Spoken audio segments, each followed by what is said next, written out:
इस समय civil court के बाहर है और आप सबको पता है कि इस समय बिहार एक विवाद से गुजर रहा है। विवाद खान सर और ज्ञान बिंदु के रोशन सर के बीच है। ज्ञान बिंदु के रोशन सर को सलाखों के पीछे जेल में भेज दिया गया है खान सर के द्वारा।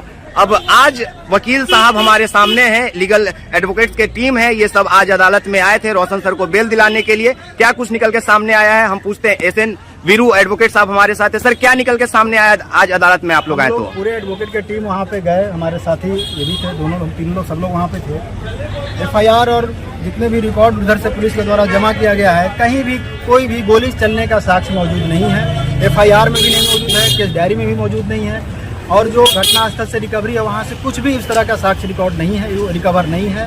बेबुनियाद इल्जाम लगा हुआ है।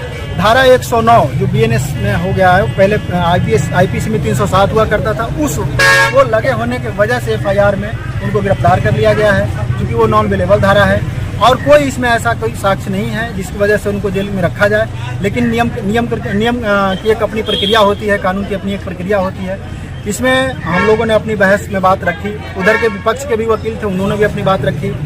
कॉल फॉर रिपोर्ट यानी कॉल फॉर डायरी की मांग की गई है। डायरी में साथ साथ इंजरी की मांग की गई कि वाकई क्या वहाँ घटनास्थल पे जो गोली चलने की जो बात आ रही है, जख्म की बात आ रही है, गोली लगने की बात आ रही है, ईंटा पत्थर चलने की बात आ रही है, तो क्या वाकई वो हुआ है, तो उतना जख्म का निशान है अथवा नहीं। तो वही मेडिकल इंजरी की मांग की गई है और कहीं कुछ इसमें ऐसा कुछ आया नहीं। क्या लगता है कब तक रोशन आनंद सर हम लोग के बीच होंगे? न्यायालयी प्रक्रिया में उम्मीद किया जा सकता है, हम लोग कुछ ऐसा बताएंगे तो जरूरी नहीं है कि वैसा ही होगा। मुझे लगता है कि 5 से 7 दिन में ऐसा सब कुछ इसमें दूध का दूध पानी का पानी हो जाएगा। ठीक है। एसएन वीरू जी, आपसे एक पर्सनल सवाल है। आपके चेहरे जाने पहचाने से लग रहे हैं, क्या आप वही वकील साहब हैं जो एनटीपीसी में जब खान सर गए थे अंदर तब आप उनका शायद मदद करने पहुंचे थे, आज उनके खिलाफ है? खान सर का मैं लिखित में एडवोकेट नहीं था, लेकिन मैं एसके झा और नवीन कुमार सिंह एक हमारे मित्र हैं, उन लोगों का मैं लिखित में एडवोकेट था और उन लोगों को मैं मदद किया था।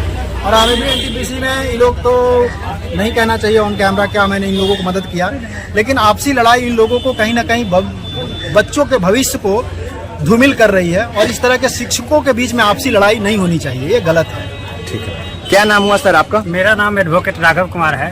हम रोशन आनंद सर का केस बहुत करीबी से देख रहे हैं। इसमें है कि सबसे बड़ी बात है कि बच्चों का भविष्य बहुत खराब हो रहा है, क्योंकि 14 तारीख को जो है एग्जाम होने वाला है और सिलेबस पूर्ण रूप से अभी कंप्लीट भी नहीं हुआ, थोड़ा सा तो बचा ही होगा। और सर अभी अंदर चले गए हैं और सर बाहर रहते तो जरूर है कि बच्चे का भविष्य अच्छा होता। और इंजरी रिपोर्ट की मांग हुई है, इसमें हमारे senior advocate Vijay Anand sir बहस किए हैं और न्यायालय पे हम लोग को पूर्ण भरोसा है कि इंजरी रिपोर्ट आने के बाद हम लोग के ही पक्ष में रिजल्ट होगा या नहीं होगा, ये तो हम अभी नहीं क्लियर कर सकते। ये तो जज साहब के निर्णय पर कोर्ट का आदेश पे है और जैसा भी होगा हमको लगता है कि ये गलत हुआ है, क्योंकि YouTube पे जो हम वीडियो देख रहे हैं उस वीडियो में गोली चलाने वाला जो मैटर आया है, सबसे पहले तो उसी पे बोले खान सर की छावनी में तब्दील हो गया था, यहाँ ये हो गया वो हो गया, लेकिन गोली तो चलाया गया उनके स्टाफ के द्वारा, ये पुष्टि हो गया है और पुष्टि भी हो गया है और प्रभात खबर में भी आ गया है और उस पे एफआईआर भी हुआ है। प्रभात खबर का मैं एक चीज दिखाना चाहता हूँ। प्रभात खबर दैनिक भास्कर भारत के सबसे प्रतिष्ठित न्यूज रिपोर्ट है।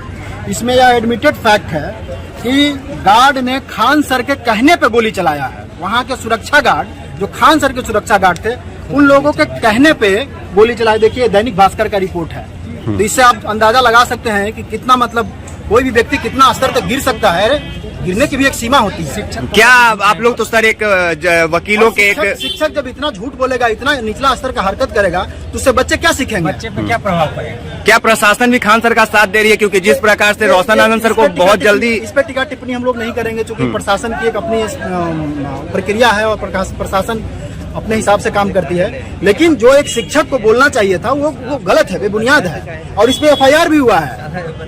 इस गार्ड के बयान पे एफआईआर हुआ है और उसके लिए गार्ड को बुला के पूछताछ किया गया और न्यायिक हिरासत में भेज दिया गया है अभी। ये कितना गलत बात है। चलिए, ओवरऑल कब तक उम्मीद आप लोग लगा रहे हैं कि रोशन सर बाहर आ जाएंगे? मुझे लगता है कि न्यायिक प्रक्रिया का कोई उम्मीद करना बहुत मतलब फैक्चुअल उम्मीद करना बहुत मतलब अच्छा बात नहीं है, लेकिन मुझे लगता है कि जल्दी ही आ जाएंगे, वो बहुत जल्द आ जाएंगे। बहुत बहुत शुक्रिया आप लोगों का।